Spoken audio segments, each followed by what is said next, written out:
Welcome to the wonderful world of wine. We are your hosts, Kim Simone and Mark Lindsay. You can find us on Facebook at The Wonderful World of Wine.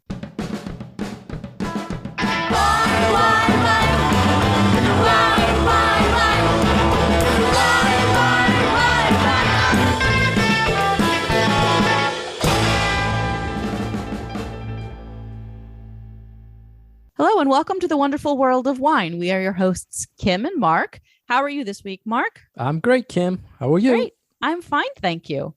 Always love to get together, even if it's still virtually, and chat about some of the favorite things that we have in our lives, which is wine and a little wine history this week, which is one of my favorite things, possibly some wine science and some wine marketing. So things that we find interesting and that we like to bring to your attention and make it a little bit different than just talking about great varieties and styles of wine. So the first article that we want to talk about is from Wine Enthusiast magazine, and it's talking about a concept called bottle shock.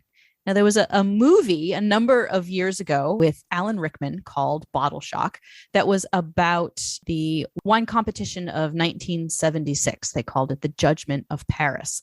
And there was a scene in that movie where a number of bottles of Chardonnay, folks pulled them out of a case and they were all brown. And they were like, ugh, our wine has gone bad. What the heck happened to it? And they talk about this concept of bottle shock or bottle sickness. And this is a real thing, isn't it? Yeah. And first off, great movie. And when I tell people that's one about of my this, favorite wine movies. do you find this, Kim, that you'll say, oh, we'll find a wine movie. We'll tell people this is a great movie. And then they watch and like, what? Geeky. I know. Too much, right? For us, it's like great movie. It's about wine, right? So, and this was out a while ago. I also really like Alan Rickman. So I'm like, yay, I get to watch him in Bottle Shock. He's Steven Spurrier. It's great. Yeah. And the winery was Chateau Montelena, which is a very famous winery. And I was reading some articles about the movie, like the fact and fiction of the winery about this movie. It did turn brown, but the winemaker actually knew that there was a problem and how to correct it. Whereas in the movie, they didn't know until like it was going to the competition. So I mean, they know. Yeah, it was a little bit more dramatic in the movie. Yeah. So and there are a number of really great books on this entire subject. And I think one of the ones that I use in my BU class was actually the book that the movie was based off of. So there's some dramatic effect. I guess you can say in the movie then that didn't really happen in real life, but still. The concept of bottles after the wine is put in the bottles and they're corked up, that they go through this period of development that maybe they are acting like unruly teenagers and they're not exactly doing what they're supposed to be doing, and you don't necessarily want to open them up and drink them yet. Yeah, they call it bottle shock. They call it bottle sickness. They call it dumbness of the wine. And most common in white wines, like you said, Kim, after they are bottled, a little bit of oxygen is in there and it can change some things. And I wanted to ask you, Kim, and explain to our listeners, a lot of times in the past, we've talked about a bottle shock and dumbness as far as transporting a wine. If it comes overseas or something, that first initial, you want to let it settle. And I kind of I was getting confused early on about this instance in the Bottle Shock movie and talking about when a wine is not showing well for other reasons due to movement. Mm-hmm. Do you relate them in the same category, or do you think there's a major difference between like the bottle shock issue versus the bottle sickness issue? I think that they're talking about the same thing. What I have also found is sometimes when wines are shipped when they are too young, that they also suffer from this type of bottle sickness. Like you can't, right after you bottle a wine, because there's been so much jostling of the of the actual wine as it gets put in the bottle. I think that regardless of how far you're transporting it, whether you're putting it on a shipping container and shipping it halfway across the world, or if you're putting it on an airplane, or even if you're putting it on a truck and you're, sending it to somebody half an hour away, there is something to be said for letting wines that have just recently been bottled settle. Because I have definitely had some that were newly bottled, and I knew right off the bat that they were not showing how they were supposed to show. And I think that that is to the detriment of the wine, because if you ship it out too early or too soon, or you're sending it out immediately for a trade tasting, and then you have all these people in a great big room tasting this wine, it is not going to be tasting like how you want it to taste. And therefore people are not going to like it. And then they're not going to want to sell it or buy it. So I think there definitely is something to be said for giving wines some time to settle down before they are released to the public. Yeah, they also call that like a travel sickness. Travel sickness. Yeah, you hear that a lot. That it's like, oh, it just came off the plane 2 days ago and it hasn't had time to settle down. So the winemaker may have this wine in a barrel. It's tasting great. And he says, I got to get this out. So he bottles it really quick and he ships it really fast. Usually a winemaker would take that wine from the barrel, bottle it, let it sit in his warehouse for a couple of months. Months. And then ship it out. And then it might sit in the warehouse it's received for a little bit before it's sampled out. So like Kim was saying, it can be really bad for them because on their end, it's showing great out of the barrel, but where it gets to its final destination, it's an issue. So yeah. And I've seen this mostly with smaller wineries. So wineries that maybe don't have a lot of backstock that they can use for trade tastings or to fulfill orders that might be in the pipeline, and they need to just use every single thing that they have.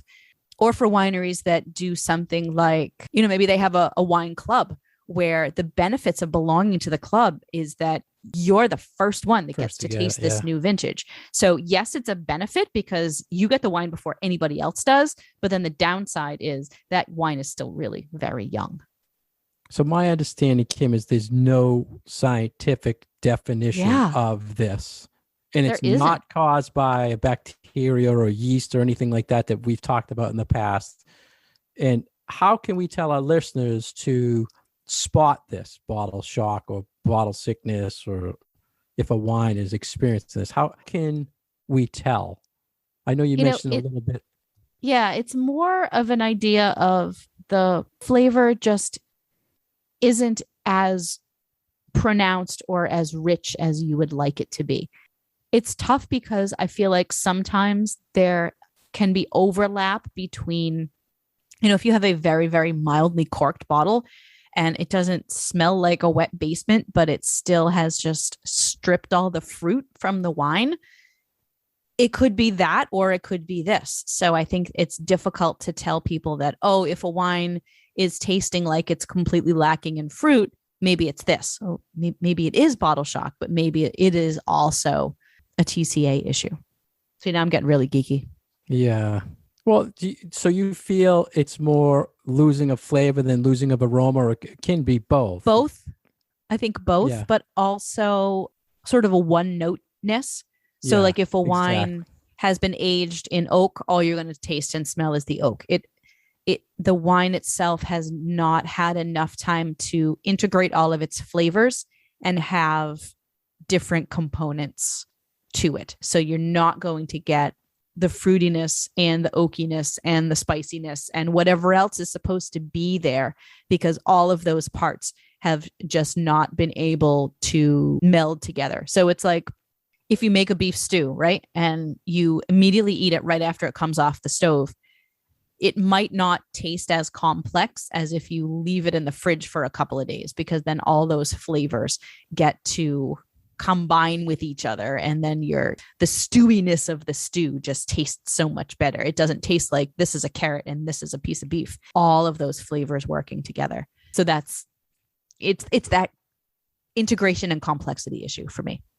I liked how you mentioned it's just like a one note. So like if a Yeah. wine is corked, I will get There's an nothing. aroma, but Yeah. the flavor might be there, and then it goes away really fast. Whereas if it's bottle sickness or travel sickness, it's just there's nothing really there. It's like it's almost like a Pinot Grigio. It's there, you know, it's a wine, but there's nothing there. So Everybody's always kicking on Pinot Grigio. oh, it's an example of just it's there, right? So you spot this issue. How can we fix it, Kim? Time, unfortunately. And if you've already opened the bottle, you're kind of stuck.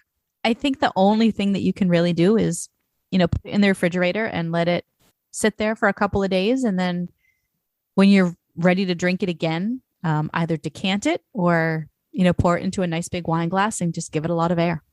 Yeah, aerate it like crazy, especially if it's a bottle you open, it's going to turn really fast, and decant it, and aerate it after you decant it, and it might eventually open up for you. What about this, Kim? I was thinking with all the talk about screw cap wines, and you hear in a term in screw caps we talked about called reduction.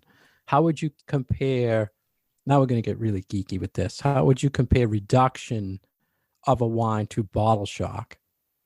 I think myself, it's pretty similar experience for the wine. That the wine is muted because of it.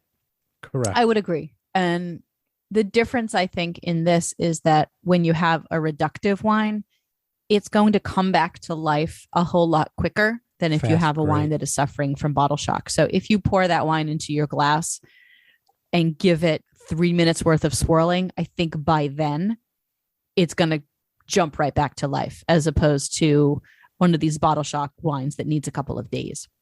Yeah, you got to work it. You got to swirl it a lot more, right? Mm-hmm. Days. Let me ask you this. A lot of the bottle shock and the sickness is due to transportation and vibration. If you buy a bottle in a store and then you put it in your car and travel with it and then bring it to someone's house, do you think a wine can get a bottle shock like that? I've never thought about that. Because I was thinking, a few times I remember transporting a wine, and I just thought it didn't show as well. Yeah. And the only thing I was thinking, it wasn't that it didn't experience any rest beforehand. It's just that when I transported it. So I'm thinking maybe the vibration, there might be some wines, short-term vibration that could happen. And I'm just curious if you ever experienced it. I probably have and just didn't recognize it for what it was. When I think of bottle shock, honestly, I think about that, if a wine has been on an airplane, not only is it vibration, but it's also pressure changes.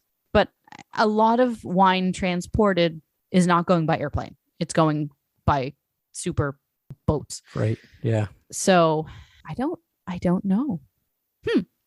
I would hope that a 25-minute drive in the car would not result. No, I'm talking like a long-term, Yeah, and especially ride. So like if you're shipping your wines across the country, if you are a winemaker in California and you have a truck that you put them on because you need to ship to your distributor in Massachusetts, that's a legitimate, I think, concern and question. I think of that a lot when someone sends me a wine in the mail. I'll let it sit for a couple of days just because you don't know what it's gone through to get to you. So that's a good point to bring up. Good question. It's funny you mentioned that about the shipping. I just saw a joke. I would assume it was a joke. Was two gentlemen were out on a raft off of California. I saw this too. Did you see it? They're holding up a sign that says, what does it say? We want our wine. Where's my wine? Where's my wine? Yeah. It's funny we saw that. Yeah. Shipping delays and all of these issues with products that are in a backlog and are, or they're waiting at some port somewhere. You got to imagine that there's a lot of wine on there. I've noticed it with a number of different wines. I don't think it's as bad as other industries or supplies. And it was a gentleman in sales was mentioned to me the other day. He feels that this is the year of wine sales for holiday because people are going to go looking for everything else and it's not going to be in the stores, but you'll always find a bottle of wine on the shelf. But then we've heard recently that there are issues with glass availability. Yeah. Yeah. But there's enough wine in the pipeline that getting what is currently at wineries into bottles is not going to impact anything in the next, say, 6 months on store shelves for people. So yeah, we're hoping the same thing. It's like, well, if you can't get that gift for your spouse that you really, really want to get, why don't you pull together a case or two of their favorite wines, or, sign them up for a wine class. So we're saying that, there's no supply chain issue with wine education. Right. There's always something else coming.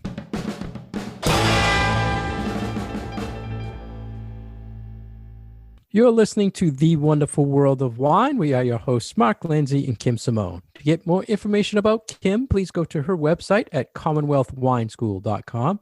To get more information about myself, please go to franklinliquors.com. For past episodes, you can go to SoundCloud or iTunes. And we're here every week on WFPR 102.9 FM in Franklin. Next is the article Kim is excited to talk about, as she's a history buff and not only loves wine, but she loves history. We found an article that was about the Romans, my buddy the Romans, and did the fall of the Roman Empire happen because they had lead poisoning? And when I saw this article, Kim, I thought, this sounds really interesting. It must have something to do with wine. And yes, it kind of does. And what did you think, Kim? Good history, myth? What were your thoughts on it? A little of both. So there's still a lot of debate in historical circles, archaeological circles, sociological circles about what caused the fall of the Roman Empire. And some scholars like to look at the physical manifestations of what might have brought the empire down. This is, I think, one of those areas where people are looking at, okay, what are the pipes made of? What are people consuming? What are the chemical issues that are going on in their lives that maybe made them sick? So this idea that there could be lead poisoning, and part of that with water, but then also part of that with wine and alcohol, because we know that alcohol dissolves a lot of different compounds that water does not. But then there are also, other scholars who say, no, it was more, sociological, or because of this or because of that. So this is one theory that is out there about what are some of the reasons why the Roman Empire ultimately fell in the early centuries of Common Era.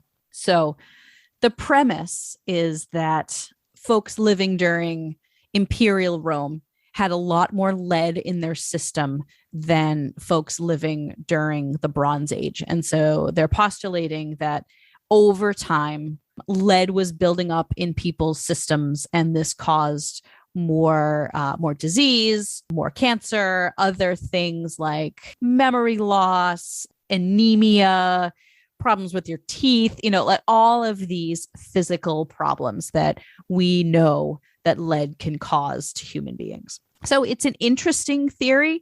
It's not necessarily a proven theory, but one of the things that's interesting about lead is that until we knew in more modern times that lead was very detrimental to the human body, it was put in everything, because there's a chemical change when lead is mixed with certain liquids that it produces a sweet flavor. So lead was often used in cooking vessels because it would brighten up and sweeten up certain things. And it's just a really useful metal. So it found a place in a lot of things that humans would use, whether it be, pipes or makeup or lots of other things. So there were many, many ways that lead could get into people's bodies. And there was just this one situation in ancient Rome where, because when you mix it with juice, like grape juice, and boil it down, it really adds to the sweetness and the flavor of the juice. So it was used in a lot of cooking vessels, which then people would consume the food that was made in the cooking vessel and would take the lead into their system, which is not good. There was so much written about this, Kim. The Roman Empire ended 476 AD, and this article was in ARS Technica, I believe was the company. It was a American Chemical Society video that was incorporated into the article, and then way back, 1983, the That's New way back. England Journal, That's the way New England back. Journal of Medicine actually did an article about this, and there was also a book written about it. And I found a lot of things that were saying the gentleman who wrote the book didn't know what he was talking about because it was a common thing and whatever. He was a chemist kind of trying to explain things. But you mentioned the symptoms of poisoning, the lead poisoning, nervous disorder, memory loss, concentration, infertility, and they meant on the nervous disorder they were talking about Caligula. Did you see this about the emperors who they thought he was so nuts he appointed a horse to be on his council? There are so many stories about the crazy stuff that They were just crazy. That the Romans, so many of the emperors, and yeah, like as someone who reads history, and you need to be aware that history is written by people and people have a particular bent to what they are writing based on their opinions and things. So I think we need to be careful when we read what people have written about what these folks, 2000 years ago did, because it's not necessarily based on archaeology and physical findings. It's based on other people's writings and things like that. So maybe they weren't as crazy as the writings make them out to be, or maybe they were. So it's hard when you're only going from the written sources. They mentioned a lot of things of how why they used lead, and it was saying about it has a low melting point. It was widely available. It's a terribly useful metal. Yeah, it's just malleable. It's too bad that it's toxic to humans because it's really very, very useful. To your point on that, they didn't know. Just like I remember years ago, people telling me they used to play with mercury in science class, right? And we're talking the 50s, right? So it wasn't too long ago. So I can see where they found this substance and they had all sorts of uses. The fact that they had water pipe systems or aqueducts and they learned to use or have that system was amazing for back then. Technology, sure. Yeah. They also lined the coffins with the lead. So I think in the bodies they dug up that might have touched the coffins, it might have impacted, and they don't even know if that was while they were alive, right, that lead was in their system. So the cups, and then we have to talk, why we're talking about this is how they used it in their wine. You mentioned the food, Kim, but tell our listeners how they actually drank it with wine. So the ancient Romans, just like the ancient Greeks, didn't consume wine the way that we consume it today, right? So we open a bottle of wine, we assume that the wine in that bottle really is just fermented grape juice. And if you listen to our show often, you know that we usually talk about, there's other things that maybe can be used in the production. But for all intents and purposes, what is in our bottle of wine is just coming from grapes and yeast. But ancient folks who drank wine didn't necessarily drink wine that was completely unadulterated. They liked to do other things to their wine, add other things to their wine to change the flavors up. So one of the things that they would do is they would add lead, grape juice that had lead. So grape juice that had been boiled down to a syrup, and then they would add that syrup to their wine. And that syrup was boiled down in containers that contained lead. So that one of the ways that lead could get into wine. But they would also add that syrup to other foods as well. So it was really the equivalent of like sugar or corn syrup, the way that we sweeten foods these days.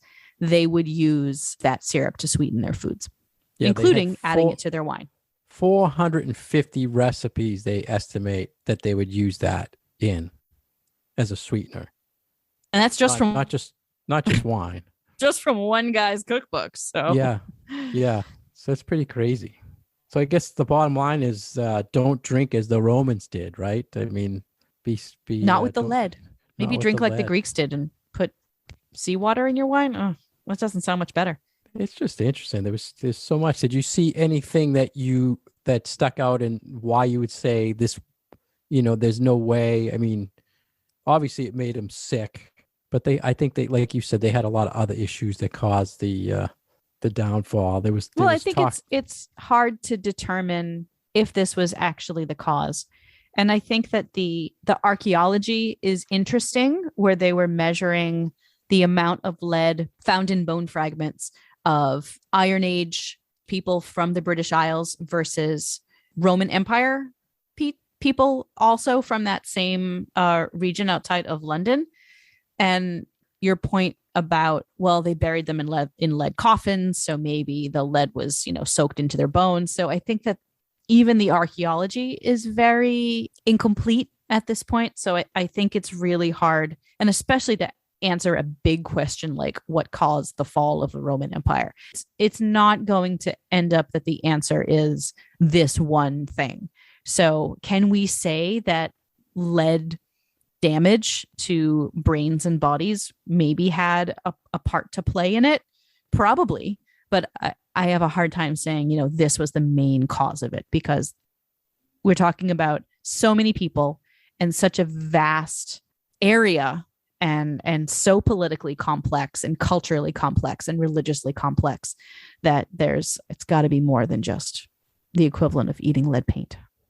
They did talk how they tested the skeletons, like you were saying, Kim, and they mentioned, like they could tell if it was I would say a commoner versus royalty, and the royalty had higher levels, but like you said, it could have been associated with how they were buried, or a lot of them wore makeup that was also lead. The poorer people didn't have it, but I found it was interesting. They documented, because they can test the period of the test they're doing, that they found the high levels of lead pretty much after every major event of the Romans fell. They could link it to high lead being detected in bodies at that time.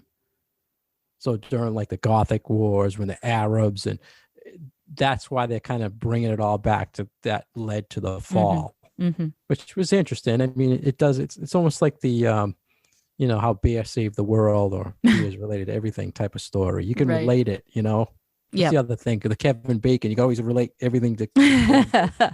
So it's 6 degrees of lead instead of 6 degrees of Kevin Bacon. Exactly. So like you can find one thing that goes one way, but interesting. I wouldn't want to have that wine though. I think it just, let's add some lead. Let's lead and. Lead. But you didn't know it was bad for you at the point. Yeah. So. Yeah. But that's true.